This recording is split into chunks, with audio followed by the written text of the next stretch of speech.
Hi guys, welcome to my channel we learn hub. So हम start करते हैं आज एक new chapter that is formulation and implementation of strategy. उसका first part है strategy formulation functional wise. तीन type की हमें स्ट्रेटेजी करनी पड़ती है कभी भी एक प्रोडक्ट या एक बिजनेस चलाना हो तो। Product strategy, marketing strategy and manpower strategy. Why strategy is so important? Because कोई भी चीज प्रॉपर वे में हमें फंक्शन करवानी है तो उसके लिए हमें proper planning, proper goals, proper aim set करने पड़ेंगे, जिसके लिए हमें स्ट्रेटेजी फॉर्म करना पड़ेगा जो हमारे गोल अकम्प्लिश हो, हमें सब कुछ एकदम टाइम टू टाइम और प्रॉपर वे में स्मूथली हमारा बिजनेस रन हो। उसके लिए हमें स्ट्रेटेजी फॉर्म करना ज़्यादा बेटर रहेगा हमारे लिए। पहले हम देखते हैं प्रोडक्शन स्ट्रेटेजी। प्रोडक्शन स्ट्रेटेजी की हमें क्यों ज़रूरत पड़ती है? हमें प्रोडक्शन स्ट्रेटेजी हम क्यों फॉर्म करते हैं? जस्ट बिकॉज जब हम प्रोडक्शन करते हैं तो हमें बहुत सारी चीज़ें ध्यान में रखनी होती है कि एकदम प्रॉपर प्रोडक्शन हो हमारा, कोई भी कहीं पे भी कुछ भी प्रॉब्लम नहीं आए।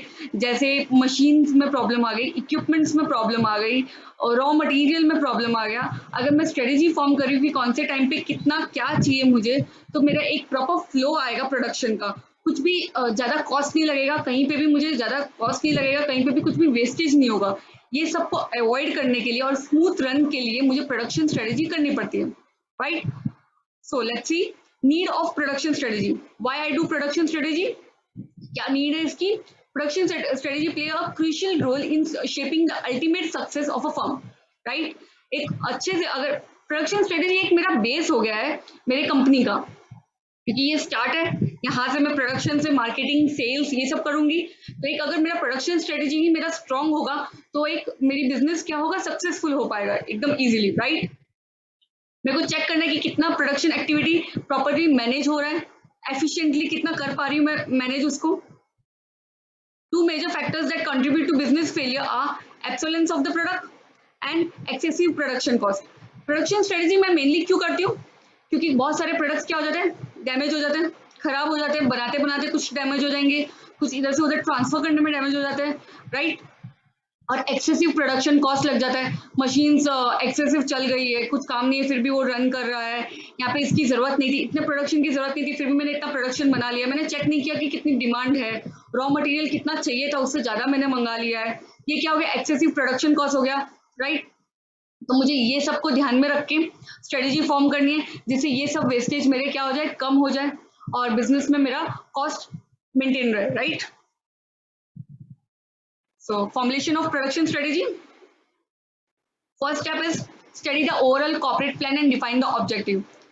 सीधी सी बात है, जब मुझे कोई भी स्ट्रेटेजी फॉर्म करनी होगी मुझे क्या करना होगा? पहले कॉर्पोरेट का प्लान देखना होगा, उसका ऑब्जेक्टिव क्या है, उसकी स्ट्रेटेजीज क्या है, वो क्या, उसकी गोल्स क्या है, मुझे वो चेक करना पड़ेगा, right? Whenever I begin with the planning, production planning, corporate objectives are the must thing I should watch, right? Production planning provides overall direction for manufacturing. मुझे जब मैं प्रोडक्शन स्ट्रेटेजी करती हूँ वो मुझे एक ओवरऑल डायरेक्शन देता है कि मुझे कैसे क्या करना है, कब कौन सा स्टेप करना है, जिससे क्या होगा, एक प्लान मिल जाएगा मुझे, एक प्रॉपर प्लान मिल जाएगा, मुझे इसी को फॉलो करना है, इससे मेरे वेस्टेज कम होंगे, मेरी इक्विपमेंट्स मुझे कौन सी चाहिए ये मुझे एकदम ऑर्डरली पता चल जाएगी, और कहाँ पे कैसे होना चाहिए, कितने टाइम में क्या क्या अवेलेबल होना चाहिए, रॉ मटेरियल कितना चाहिए और कब चाहिए, मुझे ये ध्यान रहेगा, राइट? अगर एक मैं प्लान कर लूँ अच्छे से तो। Also discuss about economic, industry and market company factors whenever I do manufacturing, बराबर? मैं तो कॉर्पोरेट प्लानिंग के टाइम पे मुझे ये भी ध्यान में रखता है कि मेरा इकोनॉमिक फैक्टर कितना इंपॉर्टेंट है, क्या क्या है, मुझे कितना मेरा खर्चा करना है, इससे मेरी प्लानिंग काफी इफेक्टिव हो जाती है अगर मैं ये सब देख लूँ तो, राइट? प्रोडक्शन प्लानिंग काफी कंट्रोल में आ जाएगी। इंडस्ट्रियल फैक्टर्स मुझे देखना है, मार्केट में क्या डिमांड है, क्या डिमांड नहीं है, कंपनी के फैक्टर्स देखने की, कंपनी में मैन पावर कितना है, कितने स्किल्ड मैन पावर है, कितने अनस्किल्ड मैन पावर है, कितनी ट्रेनिंग की जरूरत है, कितने इफेक्टिव इक्विपमेंट्स है हमारे पास, ये सब हमें ऑब्जर्व करने रहेंगे। With this factor planner establish production objectives. ये सारे फैक्टर्स मुझे ध्यान में रखते हुए मुझे एक अपना ऑब्जेक्टिव क्रिएट करना पड़ेगा, right? Next step is analysis of the present production operation. मुझे क्या करना है? मुझे एनालाइज करना है कि प्रेजेंट प्रोडक्शन ऑपरेशन कैसा जा रहा है, क्या करना है मुझे। वाइल डूइंग द एनालिसिस मुझे करंट मैन्युफैक्चरिंग ऑपरेशन देखना पड़ेगा, प्रेजेंट देखना पड़ेगा और फ्यूचर एनवायरनमेंट को सबको ध्यान में रखते हुए मुझे एनालिसिस करना पड़ेगा, राइट? मैं एनालाइज ऐसे ही नहीं कर सकती कोई भी चीज, company manufacturing strength and weakness देखने पड़ेंगे मुझे कि क्या क्या कंपनी की स्ट्रेंथ है, क्या वीकनेस है, मुझे कौन से मेरी स्ट्रेंथ है जिसपे मैं और अच्छे से कर सकती हूँ और कंपनी को बेटर पोजीशन में लगा सकती हूँ, और कौन से वीकनेस है जिसको मुझे ओवरकम करना है और मुझे एकदम अच्छे से फंक्शन करने कंपनी का, राइट। एनवायरमेंट फैक्टर्स देखने, जैसे मैन पावर हो गया, मैन पावर सप्लाई हो गया, इक्विपमेंट डेवलपमेंट हो गया कि कितने स्किल्ड है कितने अनस्किल्ड है, मैंने बताया, और इक्विपमेंट कौन से अपडेटेड इक्विपमेंट्स है और कौन से चाहिए मुझे अपडेशन के लिए, राइट। प्लांट लोकेशन मुझे देखना है कि अगर मैं प्लांट लोकेशन मेरे फैक्ट्री मेरी कंपनी से पास में रखूँ, मेरे हेड ऑफिस से, तो मुझे ट्रांसपोर्टेशन कॉस्ट बचेगा, राइट। बट मुझे ये भी चेक करना है कि अगर मैंने प्लांट लोकेशन मेरी कंपनी के पास रखा तो मैन पावर कॉस्ट कितना आ रहा है। ज़्यादा मैन पावर कॉस्ट आ रहा है तो मुझे इसको कोई भी रूरल एरिया में सेटअप करना पड़ेगा जिससे मेरा मैन पावर कॉस्ट कम हो जाएगा। इक्विपमेंट कैसे यूज़ कर रही हूँ मैं, एफिशिएंसी देखनी पड़ेगी कि वो लोकेशन में कितनी एफिशिएंसी होगी उस बिजनेस की, right. Labour cost, labour skills, वो सब मुझे चेक करना पड़ेगा, प्लांट की कैपेसिटी कितनी है, ये सब मुझे चेक करने पड़ेंगे। क्वालिटी क्या है, एफिशिएंसी ऑफ द मशीन, कितनी क्वालिटी कितना टाइम देता है, क्या एफिशिएंसी से मशीन प्रोडक्ट प्रोड्यूस कर पाएगी। Purchasing requirement of material, that storage, warehouse and rate of inventory, मुझे क्या चेक करना है, मुझे इन्वेंट्री चेक करनी है कि इसका प्रोडक्शन मेरे को इसको वेयरहाउस में कितना स्टोर कर सकती हूँ, कितना कर सकती हूँ, कितने की जरूरत रहेगी, अगर एक्सेस डिमांड आ गई है तो मुझे कितना बैकअप के लिए रखना पड़ेगा, और कॉस्ट ऑफ इन्वेंट्री कितना, स्टोरेज कॉस्ट कितना लगेगा, मुझे ये सब भी चेक करना, राइट। सो नेक्स्ट आता है, नेक्स्ट स्टेप है review sale forecast and marketing. मुझे देखना है, मुझे सेल्स के गोल्स एंड रिव्यू करना है कि लोगों के क्या कमेंट्स आ रहे हैं, लोगों को क्या चीज़ें मार्केट में क्या डिमांड है, कितना मेरे प्रोडक्ट को इंपॉर्टेंस मिल पाएगा, मुझे अच्छे से मार्केट रिसर्च करना है, और फिर देखना है कि मैं कितने प्रोडक्शन बनाऊंगी, इतने तो मेरे बिक ही जाएंगे कम से कम, कहीं पे भी वेस्ट नहीं होने वाला है। Research and development, new product अगर मैं लेके आ रही हूँ तो मुझे देखना है कि न्यू प्रोडक्ट मैन्युफैक्चर कर रही हूँ, मैं एडमिनिस्टर कर रही हूँ, तो मुझे अच्छे से चेक करना है कि मार्केट में इसकी डिमांड है कि नहीं, और कौन से टाइप के कस्टमर्स को मैं इसको ज़्यादा अट्रैक्ट कर सकती हूँ, उसके हिसाब से मैं एडवर्टीजमेंट एंड ऑल लेके आऊँगी कि जिससे मेरा, और मैं प्रोडक्ट को कैसे मैन्युफैक्चर करूँ, क्या मॉडिफिकेशन लाऊँ जिससे कस्टमर्स ज़्यादा अट्रैक्ट होंगे, right. And the last step is make strategic decision for production, मुझे स्ट्रेटेजिक डिसीजन बनाने पड़ेंगे अपने प्रोडक्शन के लिए। जैसे मुझे क्या क्या ध्यान रखना पड़ेगा एक स्ट्रेटेजिक डिसीजन के लिए, एक्सटेंड ऑफ प्रोडक्शन एक्टिविटी, मैं एक प्रोडक्शन करने के लिए क्या क्या चीजें मुझे ध्यान रखनी होगी, extend of production, that is raw material component that will ensure supplies in accordance with the required quantity, quality and availability, मुझे रॉ मटेरियल चेक करना पड़ेगा कि कितनी क्वांटिटी में, कितनी क्वालिटी, कौन से क्वालिटी का चाहिए, और कब कब अवेलेबल होना चाहिए, कौन से इंटरवल्स में वो अवेलेबल होना चाहिए। साइज ऑफ इन्वेस्टमेंट, जब मैं वो मैन्युफैक्चरिंग के लिए कोई प्रोडक्ट को मैन्युफैक्चरिंग के लिए मैं इन्वेस्टमेंट करूँ तो कितना इन्वेस्ट करना है मुझे इनिशियली, अगर मेरे को रिसर्च में कितने पैसे डालना है, कितना कैपिटल मुझे रिक्वायर्ड है इसके लिए। आउटसोर्सिंग ऑफ रॉ मटेरियल, मुझे चेक करना है कि मुझे मेरा रॉ मटेरियल आउटसोर्स करना है कि खुद ही क्रिएट करना है, कैसे क्या करना है, अगर मैं इसको स्टोर करके रखो तो वेयरहाउस कॉस्ट कितना लगेगा, मुझे सारी एक्टिविटीज चेक करनी पड़ेगी, राइट। सेकेंड फैक्टर आता है चॉइस ऑफ मैन्युफैक्चरिंग प्रोसेस, मुझे मैन्युफैक्चरिंग प्रोसेस चेक करना पड़ेगा, जैसे review of product, design, modification, क्या डिजाइन है, कैसा है, कौन से टाइप के कस्टमर्स को मैं अटैक करूंगी, कौन से फैक्टर्स मुझे ध्यान में रखने हैं, method of modification, selection and procurement of machine and tools, layout of product area, ध्यान रखते हैं कहाँ पे ये प्रोडक्शन होने वाला है, कैसे स्टोर करने वाले हैं, कैसे पैकिंग करने वाले हैं हम लोग, effective control on machines, man power, material, कहीं पे भी कुछ भी वेस्टेज नहीं हो, मुझे इफेक्टिव कंट्रोल रखना है कि ना मैन पावर आइडल हो, ना मेरे मटेरियल वेस्ट हो, और मेरे को पूरा प्रॉपर कंट्रोल रखना है ये सब चीजों पे, राइट। नेक्स्ट आता है capacity decision, still focused of physical volume, मुझे फोकस करना है कि कितने फिजिकल वॉल्यूम का एटलीस्ट सेल हो ही जाएगा जिससे वेस्टेज नहीं हो, राइट।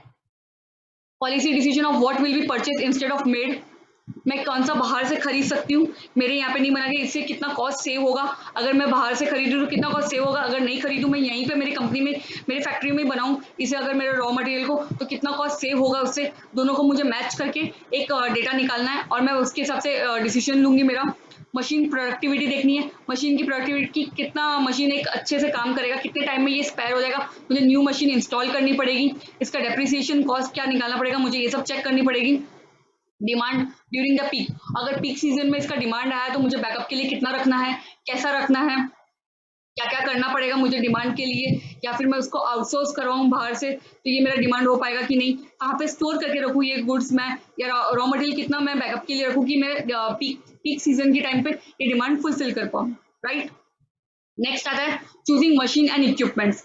ये भी एक बहुत इंपॉर्टेंट पार्ट हो जाता है जब मैं प्रोडक्शन स्ट्रेटेजी फॉर्म कर रही हूँ। तो कॉस्ट ऑफ मशीन देखना पड़ेगा, चॉइस की कौन से टाइप का इक्विपमेंट चाहिए मुझे, कौन से टाइप की मशीन चाहिए मुझे एक पर्टिकुलर प्रोडक्ट के लिए, उसका डिजाइन क्या है, डिग्री ऑफ ऑपरेटिंग स्किल्स, कितने वर्कर्स को इसको ऑपरेट करना आता है, मुझे इसकी ट्रेनिंग कितनी लेनी पड़ेगी, कितने लोगों को सिखाना पड़ेगा, क्या कॉस्ट है, ये सब मुझे चेक करना पड़ेगा। सेफ्टी मेजर्स देखने पड़ेंगे कि कितना सेफ्टी है, कितना सेफ है मेरे वर्कर्स के लिए। ये नंबर ऑफ मशीन्स कितनी चाहिए मुझे ये भी चेक करना पड़ेगा कि इतना सेल्फ फोकस करूंगी कि इतना प्रोडक्शन चाहिए, इसकी इतनी एफिशिएंसी है तो मुझे कितने मशीन्स चाहिए रहेगी ये फुलफिल करने के लिए, राइट। नेक्स्ट आता है फिजिकल फैसिलिटी डिसीजंस, जैसे लोकेशन एनालिसिस करना पड़ेगा, कहाँ पे लोकेट होना चाहिए मेरा machine, design specification including layout of equipment, plant warehouse कैसा होना चाहिए, कहाँ पे क्या क्या प्रोटेक्शन रखने की, बारिश के टाइम पे मुझे मेरा वेयरहाउस कैसा होना चाहिए, उसकी स्टोरेज कोल्ड स्टोरेज है कि नॉर्मल स्टोरेज है, मेरा प्रोडक्ट, ये मेरे प्रोडक्ट टाइप पे डिपेंड करता है कि कौन सा प्रोडक्ट मैं बना रही हूँ, right. Cost of material, supplies, man power, service, ये सारे कॉस्ट मुझे चेक करनेंगे कि मेरे फिगर में बैठ रहे हैं कि नहीं, मेरे इकोनॉमिक स्ट्रक्चर में बैठ रहा है कि नहीं, ये चीज मुझे ये भी ध्यान देना पड़ेगा। फिर आता है प्लांट लोकेशन, सबसे इम्पोर्टेंट कंपनी एक्सपांशन पॉलिसी, अगर मुझे कहीं पे कभी भी एक्सपांड करना हो तो ये प्लांट लोकेशन सही है कि नहीं, मैं शिफ्ट कर सकती हूँ कि नहीं अगर मुझे अपना प्लांट लोकेशन शिफ्ट करना हो तो। ट्रेंड इन मार्केट डिमांड, मुझे देखना कि मार्केट में क्या क्या डिमांड है प्रोडक्शन की, तो अगर मैं उसको प्लांट लोकेशन अगर उसको दूर रख रही हूँ तो यहाँ से यहाँ कॉस्ट कितना लग रहा है, ट्रैवलिंग कॉस्ट, उसको ट्रांसफर कॉस्ट कितना लग रहा है, वो अगर मतलब वो मेरे बजट में है कि नहीं। Material labour supply, geographical distribution, economic and social political factors भी मुझे ध्यान में रखना है। जब मैं प्लांट लोकेशन सेट करती हूँ तो मुझे इकोनॉमिक और सोशल पॉलिटिकल फैक्टर्स भी ध्यान रखना है। मैंने अभी बताया था इकोनॉमिक में मुझे क्या ध्यान रखना है कि वो कॉस्ट, मेरा ट्रैवलिंग कॉस्ट जो है इधर से उधर ट्रांसफर करने का गुड्स, ट्रांसपोर्टेशन कॉस्ट वो वेरिएबल है कि नहीं मेरे लिए। सोशो पॉलिटिकल, एनवायरमेंट पॉल्यूटिंग, मेरे गुड्स कैसे हैं, पॉल्यूशन वाले हैं कि नहीं, अगर पॉल्यूशन वाले, अगर मैं मैन्युफैक्चरिंग है मेरी तो मुझे उसको मार्केट से दूर रखना पड़ेगा, राइट। मुझे रूरल एरिया में इसको प्लांट सेटअप करना पड़ेगा, इसका कैसा मटेरियल चाहिए, कितने लेबर चाहिए, वहाँ पे वो लेबर्स, उस टाइप के लेबर्स अवेलेबल है कि नहीं, मुझे ये चेक करना पड़ेगा। नेक्स्ट प्लांट लेआउट, प्रॉपरली मेरा प्लांट लेआउट करना पड़ेगा कि कैसे क्या फंक्शन करने वाला है, कितना कितना टाइम लगेगा, किसको क्या फंक्शन करने में। Nature of the product, volume of production, किस टाइप का प्रोडक्शन, कितना प्रोडक्शन करना है मुझे, क्वांटिटी, इक्विपमेंट्स कौन से यूज हो रहा है, टाइप ऑफ मैन्युफैक्चर क्या है, बिल्डिंग प्लांट साइट में कहाँ पे ये कर रही हूँ, प्लांट साइट कहाँ पे, पर्सनल मटेरियल हैंडलिंग प्लान क्या है कि कितना मुझे स्टोरेज में रखना है कितना नहीं, राइट। फिर आता है plant building, nature of manufacturing process, कौन से टाइप का मैन्युफैक्चरिंग प्रोसेस हो रहा है, same plant layout, space requirement, कितनी स्पेस चाहिए, छोटे से स्पेस में हो जाएगा काम तो ठीक है, नहीं तो मेरे को बड़ा गोडाउन लेना पड़ेगा इस सबको स्टोर करने के लिए। लाइटिंग, हेडिंग, वेंटिलेटिंग, मुझे चेक करना पड़ेगा कि वेंटिलेशन कहाँ पे, प्रॉपर वेंटिलेशन मिल रहा है कि नहीं वर्कर्स को, मुझे ये भी ध्यान में रखना पड़ेगा क्योंकि ज़्यादा सफोकेशन नहीं होना चाहिए, बहुत हार्मफुल हो जाता है मेरे वर्कर्स के लिए। एंड मुझे सारे रूल्स एंड रेगुलेशंस भी फॉलो करने पड़ेंगे फैक्ट्रीज एक्ट के हिसाब से कि सब rules and regulation, terms and conditions मैं फॉलो कर रही हूँ कि नहीं। फ्यूचर एक्सपांशन, अगर मेरे को यही प्लांट बिल्डिंग को एक्सपांड करना है फ्यूचर में तो क्या स्कोप है, अगर मैं ये एरिया में कर सकती हूँ कि नहीं, या फिर मुझे इसको मूव करना पड़ेगा, अगर मुझे मूव करना है इसे तो कितना टाइम लगेगा इसे मूव करने में, राइट। आज का लेक्चर यहीं पे एंड करते हैं। होप आप लोग को ये पूरा लेक्चर समझ में आया, and if you like this lecture please don't forget to like, share and subscribe to this channel. Thank you.